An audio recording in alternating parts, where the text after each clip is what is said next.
Mais en fait, c'est une histoire qui ressemble à pas mal d'autres histoires aussi, de maternité ou de services hospitaliers qui sont menacés de fermeture. On retrouve un peu la même stratégie de pourrissement et puis de faire en sorte que les choses soient acceptées par avance, à la fois par le personnel et puis après par la population. Donc, mais là, ce qui est bien, c'est qu'il y a des moments, il y a des réactions de colère d'une population qui dit, ben ouais, on se fait voler notre maternité ou on se fait voler nos services publics et donc il faut qu'on réagisse. Et ça, c'est énorme parce que c'est vrai que bien souvent, il y a plutôt cette idée qu'on n'y peut rien et donc on subit les événements. Et là, il y a des fois des collectifs qui se mettent en place, des réseaux militants qui disent non, c'est pas possible, il faut pas l'accepter, il faut batailler, il faut convaincre, il faut entraîner des gens autour de nous pour justement réimposer la réouverture là ici de la maternité. Donc évidemment que c'est important de venir soutenir ces tentatives-là parce qu'on est dans une période où on voit tous les reculs, la précarisation globalement de la population, puis l'inégalité sur le territoire et puis la perte des services publics.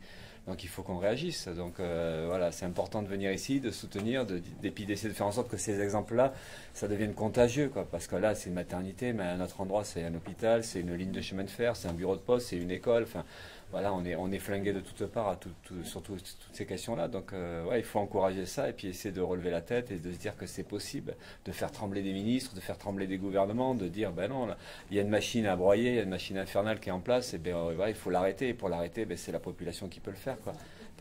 Collectivement, on peut faire des choses. Et c'est vrai qu'on a tendance à penser que finalement, ben, on peut plus rien faire. Ben si, il va falloir relancer la machine du collectif et puis de la riposte solidaire. Enfin voilà. Donc ça, évidemment que si on peut soutenir et porter cette voie-là, ben, évidemment qu'on est à fond là-dedans, quoi.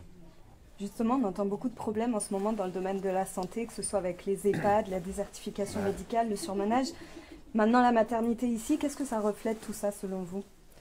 Ben, on pourrait dire que tout ça, c'est une politique qui est dégueulasse, quoi, parce qu'en fait, on voit qu'il y a de l'argent, enfin, on voit bien les fortunes, l'accumulation des richesses à un côté, puis d'un autre côté, on nous explique ben, qu'il n'y a plus les moyens de maintenir, que ça, c'est pas possible. Donc il y a ce décalage-là qui est particulièrement révoltant.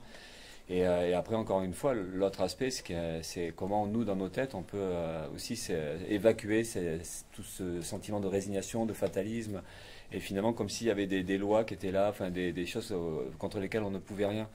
Et donc il faut qu'on réagisse à ça. Et pour réagir à ça, on est obligé de reconstruire quelque chose, un truc qui n'existe plus, quoi.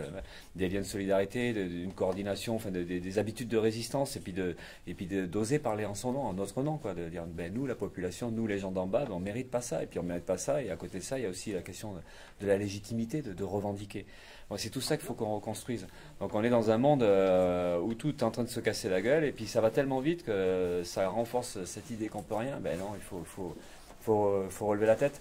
Donc on est là-dedans, quoi, dans cette sorte de bras de fer permanent où on a plutôt tendance à perdre, mais qu'à un moment donné, on se dit que des luttes comme ça, mais même partielles, même à un endroit comme ici au Blanc, même là, ça peut être des petites victoires qui peuvent en enchaîner d'autres. Et il y a besoin de victoires. Il y a besoin à un moment donné de quelque chose qui montre qu'on peut aussi vivre autre chose que des reculs, quoi. Donc voilà, on est là-dedans, quoi. Et vous pensez que votre présence et celle des politiques peut changer quelque ben, chose? Celle des politiques, ouais, enfin, ma présence, je sais pas, j'espère, mais en tout cas, mais moi, je suis dans une usine qui est en train de fermer, donc ça n'a rien à voir avec, quoique, rien à voir, on sait pas, mais ça, c'est quand même comparable, mais c'est vrai que quand on se bat contre quelque chose pour sa propre vie, ce qui est dur, c'est des fois de se sentir seul ou abandonné, ou penser qu'on peut rien y faire, et donc, du coup, quand on reçoit du soutien, déjà, moralement, pour se battre, ça file la pêche. Donc, on a besoin de ça. Donc là, même moi, je ne sais pas ce que je vais peser dans les événements et on pense même pas ça. Mais au moins apporter de la solidarité, du soutien.